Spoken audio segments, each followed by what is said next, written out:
Press the Lord. प्रभूच्या नावाला धन्यवाद देऊ प्रियांनो की देव बाप्पाने ही सुंदरशी वेळ दिलेली आहे. भक्तीला सुरुवात करण्यापूर्वी आपण प्रार्थना करू. आपल्या मनालाही प्रार्थना करतील. आपण प्रार्थना करूया. पवित्र पवित्र पवित्र पवित्र पवित्र हे आमचे आकाश आणि सृष्टी निर्माण करते आमचे महान प्रभू परमेश्वरा. दया प्रथमता तुला विसवितो गौरवितो मान्य होतो माझे बाप्पा. आणि प्रभू प्रार्थना करते प्रभू आज तू दिवसभर समोर या सायंकाळच्या समय तू तुझ्या गर्वासाठी आम्हा सर्वांना एकत्रित केलं. प्रभू तुझं नावाला धन्यवाद मध्ये सुरू. प्रभू प्रार्थना करते दया अंक इथे वचन पेरण्यासाठी आले असं दया त्यांना तू विशेष प्रकारे आश्रयित कर मध्ये परमेश्वरा. प्रभू त्यांना लागणार पवित्र आत्मा तू प्रदान कर मध्ये परमेश्वरा. प्रार्थना करते झालेलं होणारं वचन देवा आशीर्वादित कर प्रभू. विश्रांती प्रार्थना प्रभू ख्रिस्त याच्या पोरांना पवित्र नावाने केली म्हणून तू करता येईल.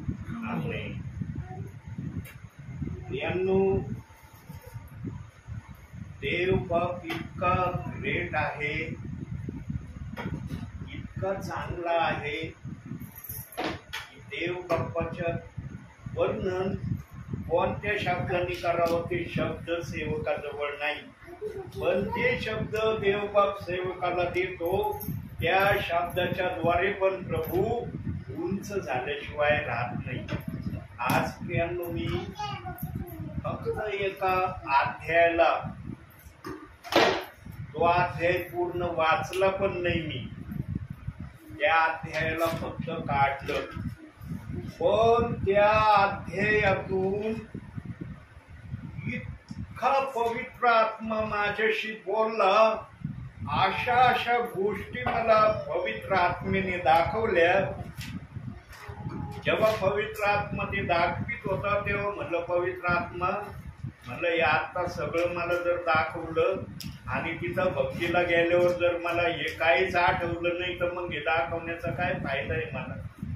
मला हे जेव्हा मी संदेश सुरू करील त्यावेळेला तुला जे काही मला दाखवायचं जसं आता दाखवू राहिला तसं मला संदेश सांगताना तू आपल्या इच्छेने मला सांग.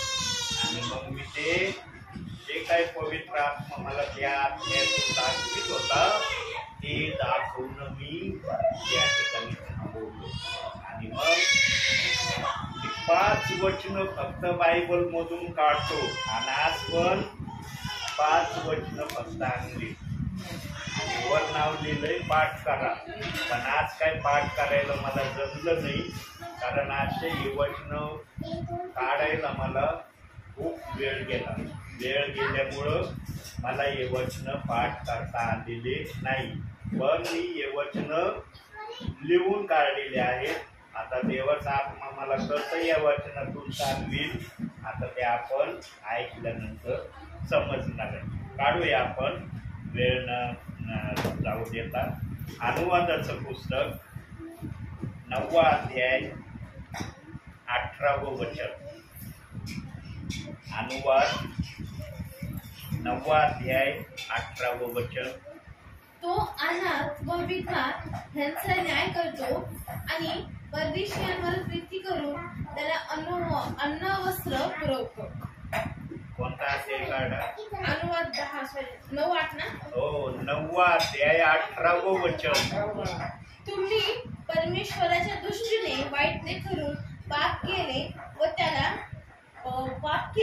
व त्याला संतापविले. तुम्ही केलेल्या या पापामुळे मी परमेश्वरापुढे पूर्वीप्रमाणेच 40 दिवस व 40 रात्र पारता पडून राहिलो. त्या अवधीत मी भाकर खाल्ली नाही व पाणीही प्यालो नाही. बघा प्रियांनो, मोशेच्या जीवन चरित्राविषयी देव बाप्पाने मला दाखवलं. जेव्हा हे वचन माझ्या समोर आलं तेव्हा देव बाप्पाने या वचनाविषयी मला दाखवलं. मोशेने आपल्या भावी काळामध्ये 2 वेळेस त्याने 40 दिवस 40 रात्र अन्न खाल्लं नाही असं दाखवलं जातंय. आणि एक ठिकाणी 40 दिवस 40 रात्र मोशे पालथा पडून राहिला. म्हणजे 40 दिवस 40 रात्र तो पालथ्या अवस्थेमध्ये होता, तो उठून बसलाच नाही. आणि या 2 गोष्टीविषयी मला इतकं काही पवित्र आत्मेने दाखवलं, इतके काही पवित्र आत्मेने मनमोहक गोष्टी दाखवल्या, पण मी त्या ऐकण्याचं पवित्र आत्मेला विनंती केली. म्हणलं पवित्र आत्मे तू इथं मला सर्व दाखवतो, पण संदेश सांगत असताना जर हे मला बोलता आलं नाही तर मला तू दाखवलं ठीक आहे, पण तुझ्या विश्वासणाऱ्यांना जर मला हे सांगता नाही आलं तर मग काय उपयोग आहे. म्हणून मी या विषयी या ठिकाणी थांबवला. पण पवित्र आत्मेने मला दुसऱ्या गोष्टी याच अध्यायातून दाखवल्या. काय वचन आलं, तुम्ही परमेश्वराच्या दृष्टीने दुष्कर्म करून त्याला संताप आणला, हे तुम्ही महापातक केले. आणि या महापातकामुळं परमेश्वर इतका चिडला प्रियांनो, तर त्यांनी काय करायचं ठरवलं. जरा वचनातून बघून ते 12वं वचन बघा. तेव्हा परमेश्वर मला म्हणाला, उठ, येथून लवकर खाली जा, कारण तुझ्या ज्या लोकांना तू मिस्र देशातून काढून आणले ते बिघडले आहेत आणि ज्या मार्गाने जावे म्हणून मी त्यांना आज्ञा दिले होते तो एवढ्यातच सोडून ते भडकून गेले आहेत. त्यांनी स्वतःसाठी एक उर्दू मूर्ती केली आहे. आणि 14वं वचन, मला अडवू नकोस, मला त्यांचा संहार करू दे आणि पृथ्वीवरून त्यांचे नाव नाहीसे करू दे, म्हणजे त्यांच्यापेक्षा श्रेष्ठ व सामर्थ्य असे तुझेच एक राष्ट्र मी करेन. परमेश्वराने इस्रायली लोकांनी जे महापातक परमेश्वराविरुद्ध केलं होतं, तेवढ्या लोकांना परमेश्वराने मारून टाकायचं ठरवलं होतं. याच्यातला एकही व्यक्ती परमेश्वराला जागवायचा नव्हता. पण मोशे या गोष्टीला आडवा आला. आणि आडवा आल्यावर मोशे काय बोलला परमेश्वराशी. 16वं वचन बघा. मी पाहिले की तुम्ही आपला देव परमेश्वर याच्या विरुद्ध पाप केले होते. तुम्ही स्वतःसाठी एक ओतीव वासरू केले होते व ज्या मार्गाने जावे म्हणून परमेश्वराने तुम्हाला आज्ञा दिले होते तो केव्हाच सोडून तुम्ही भडकून गेला होता. 24 हा, तुमचा माझा परिचय झाला त्या दिवसापासून तुम्ही परमेश्वराविरुद्ध बंडच करीत आला आहात. परमेश्वराने जेव्हा या गोष्टी मोशेला सांगितल्या, मोशे म्हणाला, हे प्रभू परमेश्वरा, तू आपल्या पूर्वजांना काय शब्द दिला होता. अब्रामाला, इसाकाला, याकोबाला काय म्हटला होता की मी माझ्या इस्रायली लोकांना वतन दत्त देशामध्ये घेऊन जाणार आहे. आणि जर तू आपल्या लोकांना आपल्या वतन दत्त देशामध्ये घेऊन गेला नाही, यांच्या या पातकामुळं जर तू यांना मारून टाकलं माझ्या समोर, तर मग इस्रायली लोकांना मिस्र देशातून फारोच्या गुलामगिरीतून मला बाहेर काढण्यासाठी का बोलवलं. जी कामगिरी तू मला दिली होती ती कामगिरी जर तू माझ्याकडून पूर्ण करून घेतली नाही किंवा तुला ती कामगिरी पूर्ण करायचं योग्य वाटलं नाही, तर पुढं चालून लोक काय म्हणतील. परमेश्वराने मोठ्या आवडीने इस्रायली लोकांना फारोच्या गुलामगिरीतून बाहेर काढलं, परंतु देवाला इस्रायली लोक वतन दत्त देशामध्ये घेऊन जाण्यासाठी तो असफल ठरला. त्याला वतन दत्त देशामध्ये आपल्या लोकांना घेऊन जाता आलं नाही. हा आरोप तुझ्या नावावर ठेवला जाईल. तुझ्या विरोधामध्ये या गोष्टी बोलल्या जातील, लोक म्हणतील देव समर्थ ठरला, त्याला आपले लोक वतन दत्त देशामध्ये नेता आले नाही. बघा हे वृत्तांत कुठं दिलंय? 25 पासून 29 पर्यंत वाचा जरा. बघा मोशे काय म्हणलं तुमचा परमेश्वराला. नाश करतो असे परमेश्वराने म्हटले, म्हणून मी त्यांच्या समोर त्या वेळेस 40 दिवस व 40 रात्री पारखा पडलो होतो. मी परमेश्वराची अशी प्रार्थना केली की हे प्रभू परमेश्वरा, ही तुझी प्रजा, हे तुझे वतन तू आपल्या प्रतापाने सोडविले आणि पराक्रमी हाताने मिस्र देशातून काढून आणले, याचा नाश करू नको. तुझे दास अब्राहम, इसाक व याकोब यांची आठवण कर आणि या लोकांचा हट्ट दुष्टाई बाबतीत यांकडे लक्ष देऊ नको. देशील तर ज्या देशातून तू आम्हाला काढून आणले तिथले लोक म्हणतील की जो देश त्यांना देण्याचे परमेश्वराने वचन दिले होते तिथे त्याला नेता आले नाही आणि तो त्यांचा द्वेष करीत होता, म्हणून तो त्यांना रानात मारून टाकण्यासाठी घेऊन गेला. ही तुझी प्रजा आहे, हे तर तुझे वतन आहे, त्यांना तू आपल्या महासामर्थ्याने व उगारलेल्या हाताने काढून आणले आहे. मग ही वार्तालाप मोशेने परमेश्वराशी केली, पण ही वार्तालाप करण्या अगोदर तो 40 दिवस 40 रात्र एक सारखा पालथा पडून राहिला. प्रिय म्हणजे मोशे आपल्या भावी जीवनामध्ये 3 वेळेस 40 दिवस 40 रात्री त्याने 3 कृती केल्या. पहिली कृती कोणती केली? परमेश्वराबरोबर त्याने होरब पर्वतावर 40 दिवस 40 रात्र परमेश्वराच्या सानिध्यामध्ये राहिला.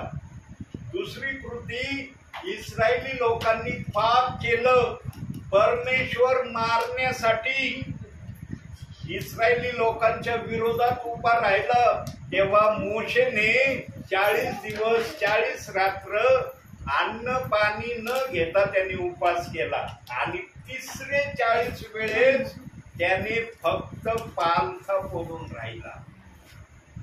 म्हणजे ज्या पालथ्या अवस्थेत तो पडलेला होता त्याच अवस्थेत तो 40 दिवस 40 रात्र होता. करील का प्रियांनो कोणी कोणासाठी एवढा मोठा त्याग? आजच्या समयाची बात जर केली, आजच्या समयाची जर बात करायला गेलं ना, कोणी कोणासाठी ना 1 दिवसाचा 24 तासाचा उपवास करायला आज कोणी तयार नाही. काही प्रियजन 40 दिवस तर सोडा, 24 तास एखाद्या विश्वासणाऱ्याला संकटातून बाहेर काढण्यासाठी पाणी आणि अन्न वर्जन करीत. मोशेने इतका मोठा पराक्रम इस्रायली लोकांना वाचवण्यासाठी केला, म्हणून मोशेला काय नाव देण्यात आलेलं आहे?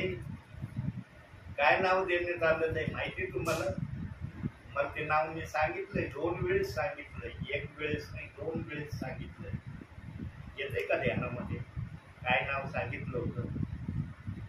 नाही येत ध्यानात? वाचनात गणनाचं पुस्तक 12वा अध्याय, अनुवादाच्या मागं जायचं, मागं 12वा अध्याय 3रं वचन.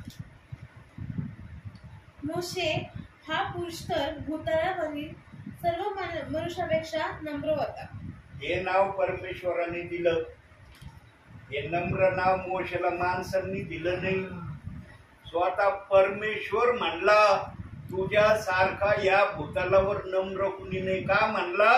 कारण मोशेने इस्रायली लोकांसाठी आपल्या भावी जीवनामध्ये 3 वेळेस त्यांनी 40 दिवस 40 रात्र त्यागाचं जीवन जगला. किती सोपं आहे मी बोलतोय, लागलं का मला काही कष्ट बोलायला? पण मोशेने जेव्हा हा क्षण आपल्यावर आलेला पाहिला असेल तेव्हा मोशेला कसं वाटलं असेल?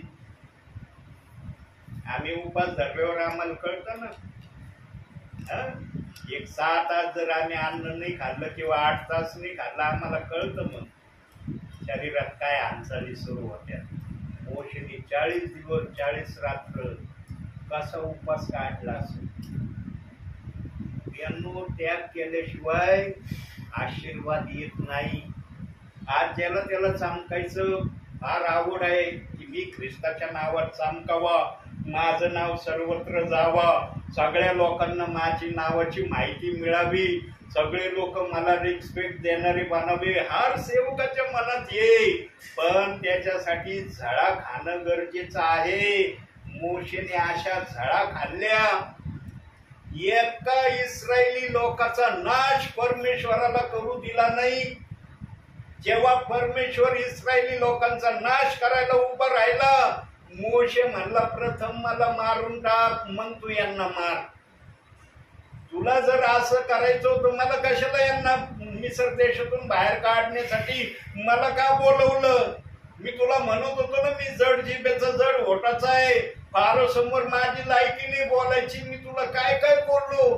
पण तू मला आपल्या चातुर्याने काय म्हणला, तुला मी सांगन तेवढं कर, पुढं काय करायचं काय नाही करायचं मी सांगत राहील. तू घाबरू नको, फक्त काम करायला ढिलाईने उभा राहा. मी उभा राहिलो तर आता तू माझ्या देखत ज्या लोकांना मला बाहेर काढण्यासाठी मला राजा बनवलं त्याच लोकांना माझ्या देखत मारण्याची तू भाषा करतो. मग मला कशाला या लोकांना बाहेर काढण्यासाठी बोलवलं? असे निडर सेवक होते त्या काळामध्ये बोलणारे. पेत्रासारखे धैर्याने बोलणारे होते. डरपोक सेवक नव्हते. परमेश्वरा मारायचं तुला मार भाऊ, तू परमेश्वर आहे, तू काही करू शकतो, मी बघतो तू कसं मारतो. असं मोशेने एकाही ठिकाणी उद्गार काढलेले नाही. तो परमेश्वराशी भांडायचा. तो म्हणायचा या लोकांना मारण्यासाठी जर तुला मला राजा बनवायचं होतं मग मला या लोकांना बाहेर काढण्यासाठी का राजा बनवलं? नको, राजा नव्हतं बनवायचं तू. एक व्यक्तीचा प्राण माझ्या देखत गेला नाही पाहिजे. हा काही जण मेले त्यांच्या अपराधामुळं मेले. जे रानात मेले ना ते मोशेचे आणि परमेश्वराच्या आत्मेच्या घोर पापामध्ये गेले म्हणून ते मेले. पण जेव्हा परमेश्वराने मारण्याचा निर्णय घेतला तेव्हा मात्र मोशेने एकाही व्यक्तीला मारू नाही दिलं. ज्यांनी पाप केलं ते मेले. त्या काळी नियमच होता, जो पाप करल तो मरल. तो जगत नव्हता. पण येशू ख्रिस्तांनी नियमात थोडीशी शिथिलता आणली. आज आम्ही पाप करतो तरी जगतो. मरतो का आम्ही पाप केल्यावर? पण काही जण पश्चाताप पण करत बिना पश्चातापाचेच दुसऱ्या दिवसाला पण बघत येत. पण थोडे प्रियजन आहेत की त्यांना पापाची जाणीव होती, ते पापाचा पश्चाताप करतात. पण काही जण पापाचा पश्चाताप पण न करता रात्रीचे झोपतात. यांनो जेव्हा परमेश्वराने पाहिलं की मोशेला मी माझ्या या बोटाने लिहिलेल्या 10 आज्ञेच्या 2 डबली पाट्या दिल्या, पण मोशेने पण त्या 2 दगडी पाट्यांचा सन्मान केला नाही. बघा आता दुसरं रहस्य मोशेचं आपण ऐकलं, आता परमेश्वराचं तुम्ही ऐकत आहात. परमेश्वराने मोशेला होरेब पर्वतावर आपल्या बोटाने लिहिलेल्या 2 दगडी पाट्या दिल्या. स्वतः त्या पाट्यांवर परमेश्वराच्या बोटांनी लिखाण केलं होतं दगडी पाट्यांवर. पण जेव्हा मोशेने पाहिलं होरेब पर्वताच्या खाली इस्रायली लोकांनी परमेश्वराच्या विरुद्ध बंड केलंय, परमेश्वराच्या विरुद्ध पाप केलंय, तेव्हा मोशेने पण त्या 2 दगडी पाट्या घेतल्या, खाली आपटल्या आणि फोडून टाकल्या. परमेश्वराने जेव्हा पाहिलं मला तर राग येतोय, पण माझ्यापेक्षा जास्त राग मोशेला येतोय. मी तर फक्त मोशेला म्हणलो की मी या लोकांना मारणार आहे, मारलं नाही, मारण्याची भाषा केली. पण या मोशेने मी पाट्या फोडीन असं नाही म्हणला, त्यांनी डायरेक्ट पाट्या फोडून टाकल्या. तू बोलून नाही दाखवलं, त्यांनी करून दाखवलं. मी जरी नुसतं बोललो तर माझ्या बोलण्याला मोशेने एवढा विरोध केला, पण हा गडी बोलला नाही, पाट्याच फोडून टाकल्या. कुठं दिलं हे? 10वं वचन वाचा. आणि देवाच्या बोटाने लिहिलेल्या 2 दगडी पाट्या परमेश्वराने मला दिल्या. आणि मंडळी जमली होती. त्या दिवशी जेवढी वचने परमेश्वराने पर्वतावर अग्नीतून तुम्हाला सांगितली तेवढी सर्व त्या पाट्यांवर होती. 40 दिवस व 40 रात्री लोटल्यानंतर परमेश्वराने त्या 2 दगडी पाट्या म्हणजे कराराच्या पाट्या मला दिल्या. या कराराच्या 2 पाट्या खालील वचनात जर आपण वाचलं तर तिथं सांगण्यात आले मोशेने त्या फोडल्या. मग परमेश्वरांनी पण एक नियोजन बनवलं, एक योजना बनवली. पहिल्या वेळेस मोशेच्या हातात 2 पाट्या दिल्या.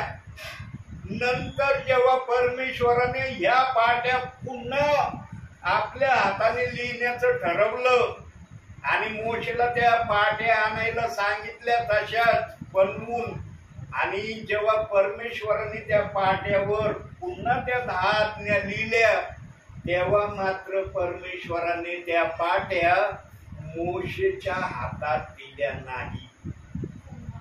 पहिल्या वेळेस त्याच्या हातात दिल्या, पण दुसऱ्यांदा त्यांनी त्याच्या हातात त्या पाट्या दिल्या नाही. मोशेला काय म्हणला तो? कराराचा कोश बनव. कराराचा कोश बनवल्यावर त्या कोशामध्ये या 2 दगडी पाट्या ठेवायच्या. आता मी तुझ्या हातात देणार नाही. तुझ्या हातातही पाट्या देऊन बघितल्या, पण माझी परवानगी न घेता तू पाट्या फोडून टाकल्या.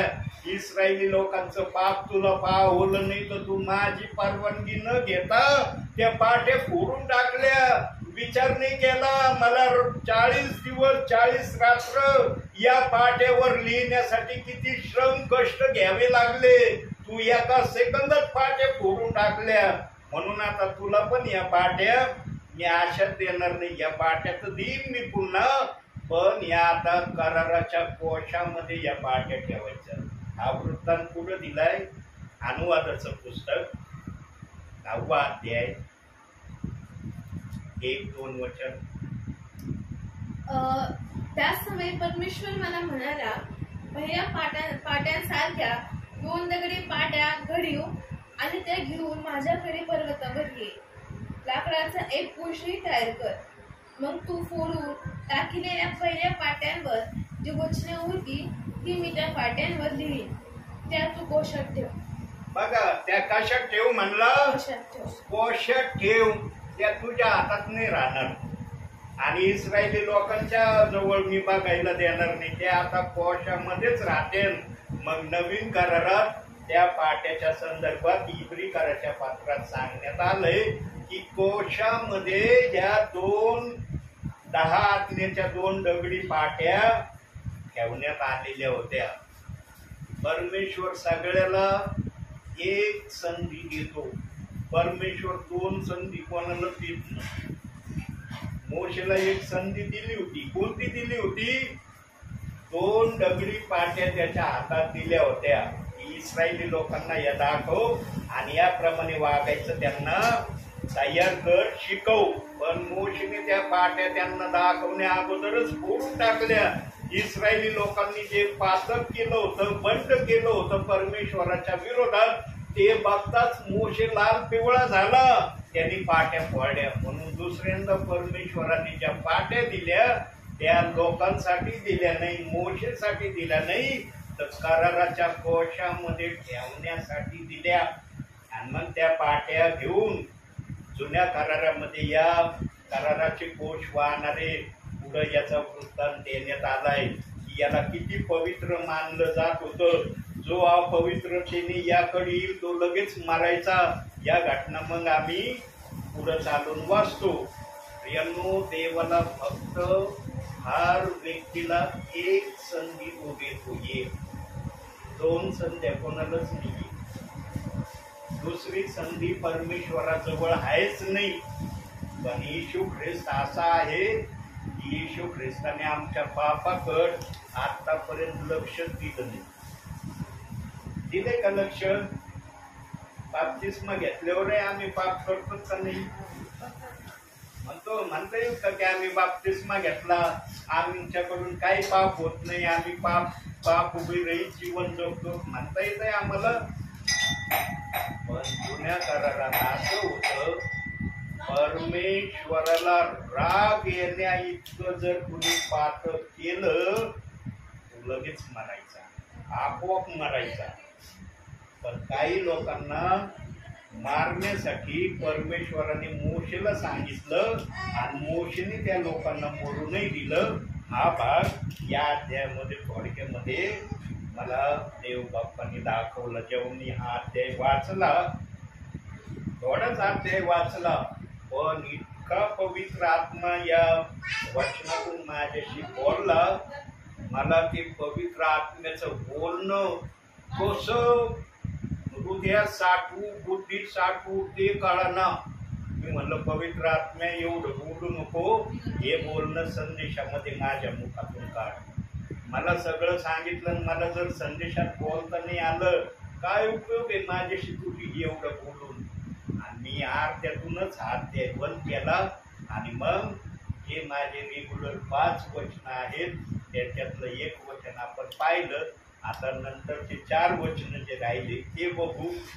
याच अनुषंगाचे 4 वचन प्रभूंनी दिले, ते कशा प्रकारचे आहेत आणि त्यातून परमेश्वराला आपल्या लोकांना काय सांगायचं होतं ते आता आपण बघूया, काढूया. त्यासाठी योहान शुभवर्तमान 14वा अध्याय 6वं वचन.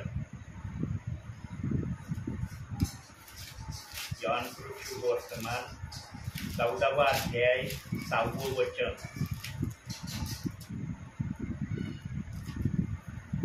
येशूने त्याला म्हटले, मार्ग, सत्य व जीवन मीच आहे. माझ्याद्वारे आल्यापासून पित्याकडे कोणी येत नाही.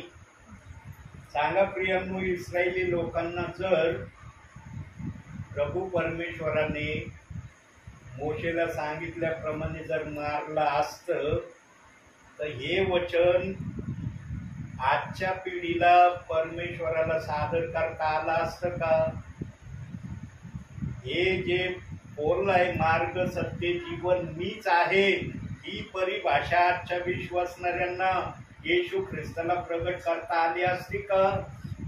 म्हणून पवित्र आत्म्याच्या मनामध्ये, पवित्र आत्म्याच्या हृदयामध्ये जे जे रुजव होते, जे जे वाक्य होते ते वाक्य रीतसर पूर्ण व्हावे म्हणून परमेश्वराने पण काही गोष्टींमध्ये आपला हात आवरला. नाही तर परमेश्वराला काही गरज होती का मोशेला म्हणायची या लोकांना मी मारून टाकणार आहे? तू मारू शकत नव्हता का डायरेक्टली? त्याला मोशेची परवानगी यायची काही गरज होती का? मोशे मोठा होता का प्रभू मोठा होता? माणसाने प्रभूची परवानगी घ्यावा ना, पण इथं प्रभू माणसाची परवानगी घेतोय, यांना मारून टाकू का? पण मोशे म्हणला नको मारू. एक नवीन राष्ट्र देण्याचं अभिवचन देव बाप्पाने मोशेला दिलं होतं. हे लोक मारल्यावर नवीन राष्ट्र म्हणजे नवीन लोक प्रभू देणार होता. आता ते कसे देणार होता, कुठले देणार होता ते प्रभूच्या मनात आहे. पण प्रभू तसा शब्द बोललाय. कुठं बोललाय? 9व्या अध्यायामध्ये तो शब्द रिपीट करू आपण जरा. 9वा अध्याय 14वं वचन बघा.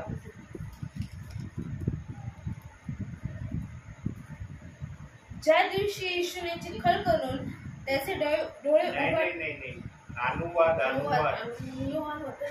योहान नाही, अनुवाद 9वा अध्याय 14वं वचन.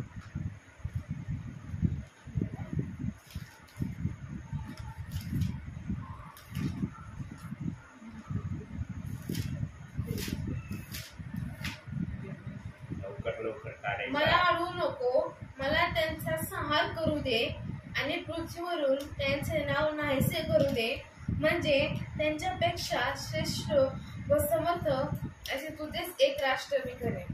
एक राष्ट्र मी करीन, म्हणजे एक नवीन राष्ट्र प्रभूला उभं करायचं होतं. पण हे नवीन राष्ट्र मोशेने उभं होऊ दिलं नाही. जर नवीन राष्ट्र उभं झालं असतं तर मागच्या राष्ट्राची चर्चा लोकांनी परमेश्वराविरुद्ध मोशेशी बोलले असते का नसते? आणि जर मोशेशी असं बोलले असते तर मग हे जे योहान 14:6 वचन आपण वाचलं, या वचनाप्रमाणे येशू ख्रिस्ताला अधिकाराने म्हणता आलं असतं का मार्ग सत्य जीवन मीच आहे? लोक म्हणले असते परमेश्वराने अगोदरच्या लोकांना का मारलं, नवीन लोक का आणले, त्या लोकांना का प्रभूने वतन दत्त देशात नेलं नाही? परमेश्वराला नेता येत नव्हतं का? परमेश्वर तिथं न्यायला असमर्थ होता का? काही पण बोलले असते ना. या घटना होऊ नये म्हणून मोशे प्रभूला आडवा आला. प्रियांनो, म्हणजे मोशे जवळ पण परमेश्वराच्या आत्म्याचं ज्ञान होतं याची आम्हाला परिकल्पना दिसते. तो पण काय रिकामा नव्हता. जेव्हा प्रभूच्या सामर्थ्यात आला त्याच्यामध्ये पण सामर्थ्य आलेलं होतं असं आम्हाला मोशेच्या वागण्यावरून दिसतं. आणि मग या वागण्यावरून परमेश्वराने मोशेला नम्र हे नाव दिलं. बघा देवाचं वचन कसं आहे. देव जे पण करतो, जे पण बोलतो ते वचनाला धरून बोलतो आणि वचनाच्या पॉइंटलाच उत्तराने आपल्या लोकांना कळवितो. वचनाच्या बाहेर प्रभू जात नाही. मार्ग सत्य जीवन आमचा येशू ख्रिस्त आहे हे विधान केव्हा पूर्ण झालं?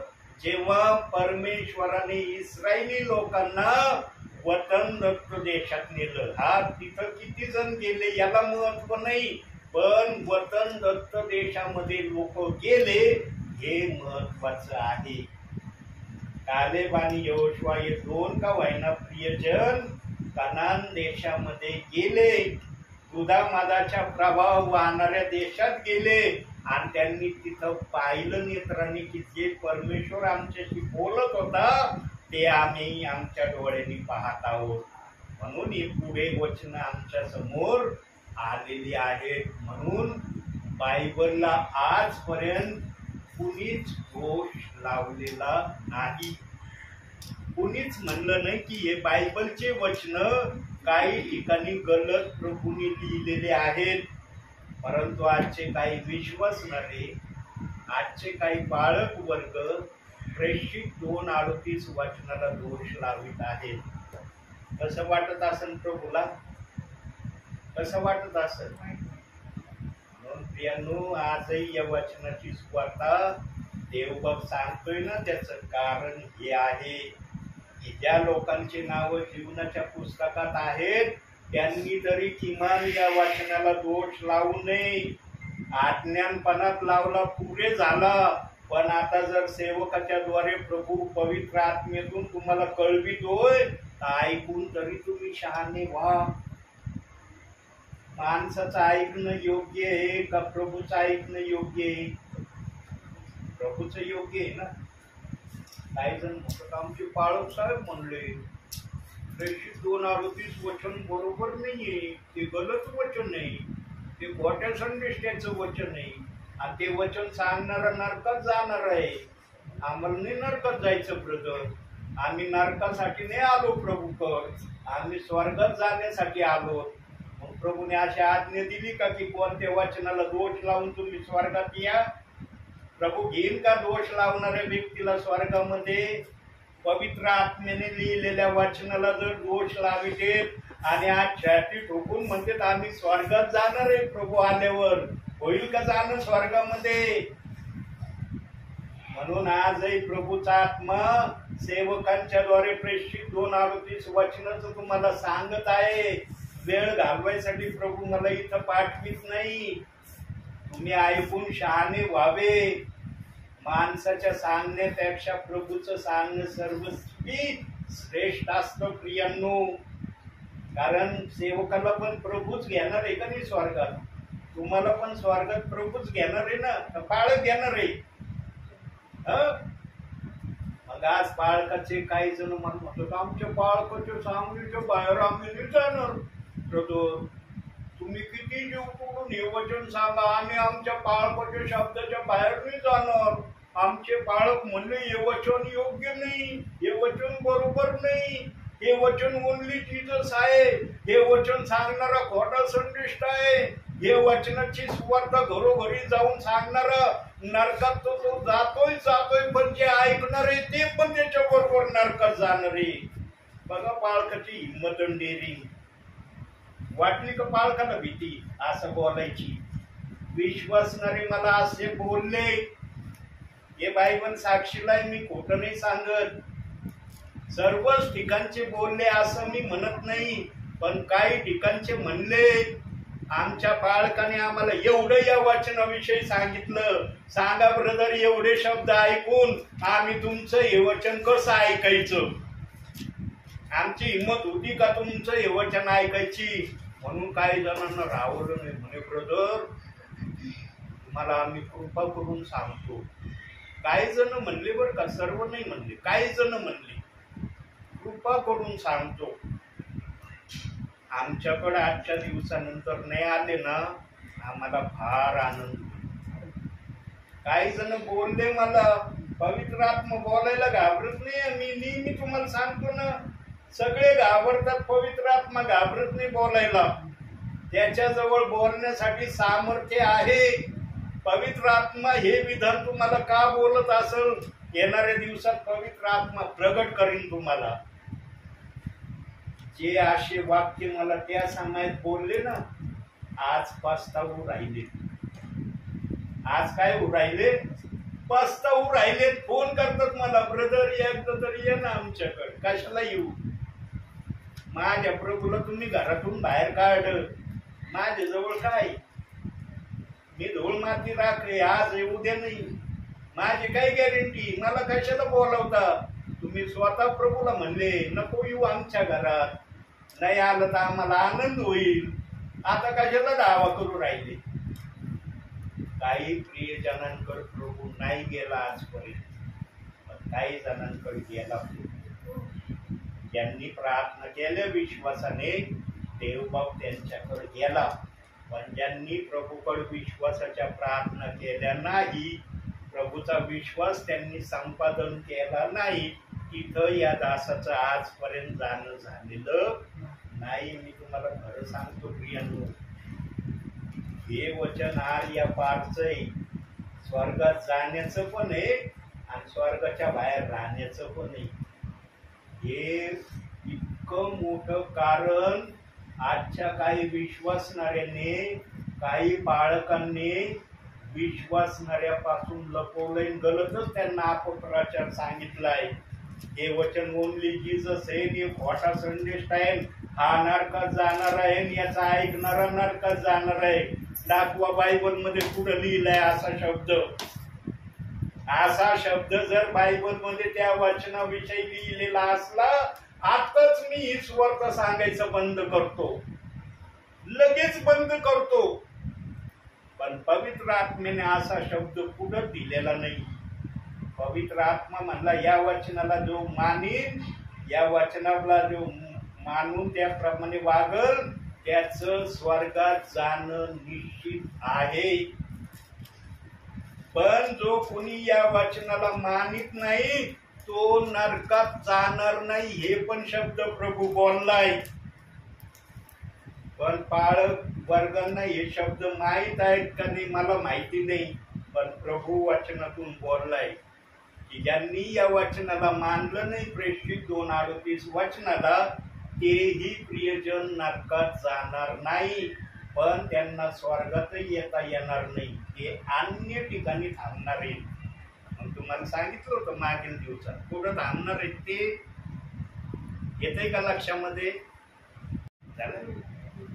यासाठी डिस्टर्बिंगला फोन येतात आणि मग आहे ना, म्हणून मी एरोप्लेन मोडवर संदेश चालू होणे अगोदर ठेवतो, म्हणजे कुठला कॉल आला ना या संदेशाला डिस्टर्ब करणार नाही. आता नवीन सुरू झालं ना. प्रियांनो, तुम्ही अतिशय धन्य प्रियजन आहात जेवढे प्रियजन आहात ना तेवढे धन्य प्रियजन आहात की तुम्हाला प्रभूचा आत्मा घर बसल्या प्रेषित 2:38 वचनाचं खोलातलं खोल पवित्र आत्मा सांगत आहे. आज जे काही पाळक वर्गाने विश्वासणाऱ्याने प्रेषित 2:38 वचनाविषयी जगात आणलंय, विश्वासणाऱ्यात आणलंय, पवित्र आत्मा म्हणतो ते सगळं खोटं आहे, त्याला तथ्य नाही. ते वचन मानणारे हमखास स्वर्गात जाणार आहेत. म्हणून एक पुरावा दिलेला आहे. नेहमी तुम्हाला तो पुरावा दाखवतो, आजही पुरावा दाखवतो. प्रकटीकरण शेवटचं पुस्तक 22 अध्याय 18-19.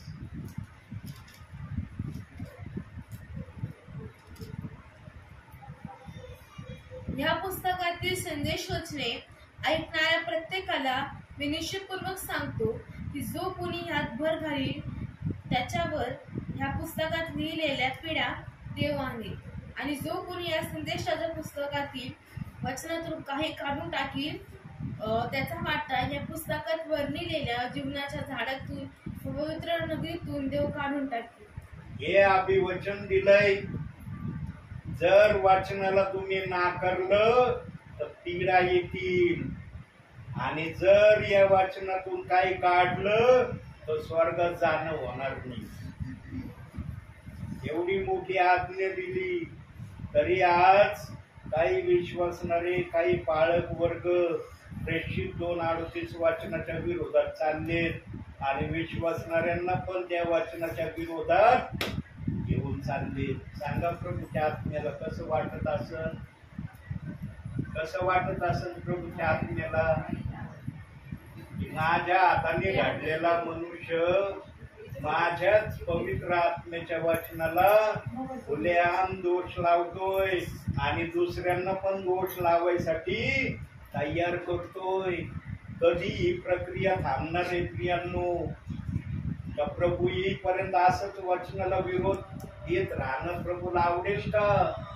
म्हणून माझ्या मुखातून प्रभू बोललाय, येणाऱ्या दिवसामध्ये प्रभू प्रेषित 2:38 वचनाची निंदा थांबवणार आहे. आता ती निंदा प्रभू बर्दाश्त करणार नाही. आपल्या हाताने घडलेल्या मनुष्याने पवित्र आत्म्याच्या वचनाला दोष लावावा कसं वाटतं प्रियांनो? कसं वाटतं? पवित्र आत्म्याच्या वचनाला देवाच्या हाताने घडवलेल्या मनुष्याने दोष लावावा. काय प्रभू विचार करीत असन या गोष्टीचा? प्रियांनो लक्षात ठेवा. म्हणून मी नेहमी तुम्हाला सांगत राहतो, काय सांगत राहतो? मनुष्याने सर्वांच्या विरोधात जावं, प्रभूच्या विरोधात जाऊ नये. ज्या गोष्टीचा प्रभूला विरोध आहे तो विरोध विश्वासणाऱ्यांनी, सेवकाने मुळीच करू नये. पण आजच्या वर्तमान काळामध्ये सांगा, प्रेषित 2:38 वचनाचा विरोध चाललाय का थांबलाय? चालू आहे का? तुम्हाला वाटतं का प्रभू येईपर्यंत हा विरोध चालूच राहावा? जर चालू राहिलं तर मग देवाच्या वचनाची किंमत काय राहिली मनुष्याच्या नजरेत? म्हणून प्रभूने इतका कठीण शब्द प्रकटीकरणात प्रकट केलाय. स्वर्गात यायची संधी आहे आणि पीडा खाण्याची संधी आहे. दोन्ही तुमच्या हातात आहे. तुम्हाला स्वर्गात यायचं का पीडेमध्ये जायचं तुम्ही ठरवा. जो समजदार असन तो स्वर्गात येण्याचा निर्णय घेईल आणि प्रभूच्या त्या वचनाचा आदर सन्मान करील. आणि असे काही कुटुंब, काही विश्वासणारे मला देव बाप्पाने दिले, आणि ते आज छाती ठोकून म्हणतात, आमच्याकडे कुणी पण आलं ना आणि ते आम्हाला म्हणले ना की हे प्रेषित 2:38 वचन मानणं बंद करा, आणि जे करत होते ते करा, आम्ही त्यांना सांगू हे देवाचं वचन आहे, आम्ही या वचनाच्या विरोधात जाणार नाही. सेवक जरी आले, ते जरी म्हटले आम्हाला या वचनाला मानू नका, आम्ही सेवकांचं पण ऐकणार नाही. असे विश्वासणारे या दासाने प्रभूच्या आत्म्याने तयार केले. जे वचन ऐकायची तयारी ठेवत नव्हते ते आज अशी भाषा बोलण्याची तयारी ते करत आहे. कोण कार्य करतय? एलिएझर पगारे कार्य करतोय का? पवित्र आत्मा ज्यांच्यात येतो ना त्यांना सामर्थ्य प्राप्त होता, असं प्रेषित 1:8 मध्ये जे सांगितलंय ना, पवित्र आत्मा तुम्हावर येईल, तुम्हाला सामर्थ्य प्राप्त होईल. ते असंच वचन नाही दिलं बायबल मध्ये, पण पवित्र आत्मा आला पाहिजे तर सामर्थ्य येईल. पवित्र आत्मा आला नाही तर कुठून येईल सामर्थ्य? म्हणून प्रियांनो, तुम्ही पण आता या समयाला तुम्ही येत नाही तर सामर्थ्याने भरायचं असलं तर वचनाची कधी हेळसाळ करू नका, वचनाच्या विरोधात वागू नका, वचनाच्या विरोधात अपशब्द मुखातून काढू नका. अज्ञानपणात काढे पुरे, पण आता यही वचनाची सुवार्ता ऐकत आहात. ही सुवार्ता ऐकल्यावर पण जर तुम्ही अपशब्द त्या वचनाविषयी काढे, कसं वाटेल प्रभूला? विचार करा, तुम्ही तुमचा वैयक्तिक विचार करा की आम्ही वचन ऐकल्यावर पण जर या वचनाची निंदा केली तर प्रभू परमेश्वराला आमच्या विषयी कसं वाटन? होईल का आमचं स्वर्गात जाणं? म्हणून जर स्वर्गात जायचं असलं तर या बायबलच्या कोणत्याही वचनाला विरोध करू नका. प्रत्येक वचनाचा आदर करा आणि ते देवाच्या आत्म्याने लिहिलेलं वचन आहे असं मान्य करून आपल्या भावी जीवनामध्ये चालण्याचा प्रयत्न करा. जर या प्रक्रिया तुम्ही केल्या तर तुमचं पृथ्वीवर वचन ऐकणं देवाच्या नावाने यशस्वी झालं. नाही तर आज तर सेवक तर येतातच. कोणता सेवक येतो वचन नाही सांगत? सांगा मला. प्रत्येक सेवकाजवळ वचनच आहे, पण कसं वचन ऐकता तुम्ही ते तुम्हाला माहित आहे. कोणता सेवक कोणत्या रीतीने वचन सांगतोय तुम्हाला जास्त माहित आहे माझ्यापेक्षा. आता मी कसं वचन सांगतोय तुम्हाला माहित आहे. म्हणून प्रियांनो, जो वचनाकडे लक्ष देतो त्याचंच कल्याण प्रभू करतो. जो वचनाकडे लक्ष देत नाही त्याचं कल्याण होत नाही असं बायबलचा आत्मा सांगतो. पुढे दिलंय बघूया ते वचन आपण. नीतिसूत्रे 16वा अध्याय 20वे वचन. जो वचनाकडे लक्ष पुरवतो त्याचे कल्याण होते, जो परमेश्वरावर भाव ठेवितो तो धन्य. तो धन्य आहे. जो वचनाकडे लक्ष देत नाही तो धन्य नाही. मग आता तुम्हाला धन्य बनायचंय का धन्य विरहित राहायचंय हे तुम्ही ठरवायचं.